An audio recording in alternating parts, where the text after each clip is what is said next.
ഒരു 32 വയസ്സുള്ള ഒരാൾക്ക് യൂറിക് ആസിഡ് വന്നു. ഈ വ്യക്തിക്ക് യൂറിക് ആസിഡിന്റെ വേദന ബുദ്ധിമുട്ട് വന്നപ്പം ചെക്ക് ചെയ്ത് നോക്കിയപ്പോൾ യൂറിക് ആസിഡ് കൂടി. അപ്പോൾ ഡോക്ടർ പറയാണ് ഇനി ഇത് പാടില്ല, അത് പാടില്ല, അത് പാടില്ല. പക്ഷെ ബേസിക്കലി ഒന്ന് നോക്കിയാൽ 31 വയസ്സ് വരെ ഈ വ്യക്തി ഈ സാധനങ്ങളെല്ലാം കഴിച്ചിട്ട് യാതൊരു കുഴപ്പമില്ല. 32ാമത്തെ വയസ്സിൽ ഇത് കൂടുമ്പോൾ പോകുമ്പോൾ പറയുമ്പോൾ ഇത് പാടില്ല. അപ്പോൾ എന്ത് ചെയ്യണം? മരുന്ന് കൊടുക്കും. അതിപ്പോൾ ഏത് മരുന്ന് യൂറിക് ആസിഡിന് കൊടുത്തു എന്ന് പറഞ്ഞാൽ എടുക്കുമ്പം കുറയും.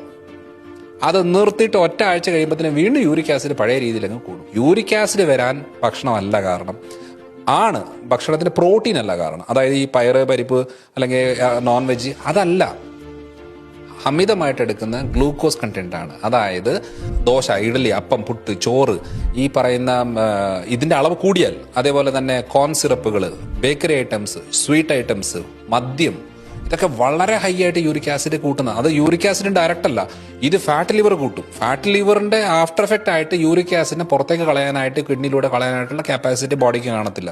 അങ്ങനെയാണ് ഇത് ഉണ്ടാകുന്നത്. അതുകൊണ്ടാണ് ഞാൻ എപ്പോഴും എൻ്റെ ക്ലിനിക്കൽ പ്രാക്ടീസ് ഞാൻ പറയുന്നത്, നിങ്ങൾ ഇറച്ചി മീൻ മുട്ട കഴിക്കുക, എന്നിട്ട് ഗുളികയും കൂടെ കഴിക്കുക, യൂറിക് ആസിഡ് ഗുളിക കഴിക്കുക, എന്നിട്ട് മറ്റ് സാധനങ്ങളെല്ലാം കട്ട് ചെയ്തിട്ട് വെയിറ്റ് കുറച്ച് ഫാറ്റ് ലിവറും കുറച്ചേച്ച് എല്ലാം ക്ലിയർ ആക്കി കഴിഞ്ഞിട്ട് പിന്നെ യൂറിക് ആസിഡ് മെഡിസിൻ സ്റ്റോപ്പ് ചെയ്തു, പിന്നെ എല്ലാം കഴിക്കാൻ നോർമലായിട്ട്.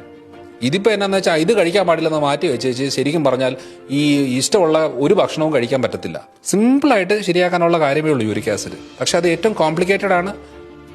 രക്തക്കുഴലിൽ ബ്ലോക്ക് ഉണ്ടാക്കും, ജോയിൻസിൻ്റെ അവിടെ ഡെപ്പോസിറ്റ് ആവും, ഇങ്ങനെ ഉരുണ്ട് തടിച്ച് വരുന്ന രീതിയിലേക്ക് വരും, കിതപ്പുണ്ടാകും, ഉദാഹരണ പ്രശ്നങ്ങൾ തുടങ്ങും. പല രീതിയിൽ പ്രശ്നമാണ് യൂറിക് ആസിഡ് ഉണ്ടാകുന്നത്. അത് നിസ്സാര സംഭവമല്ല.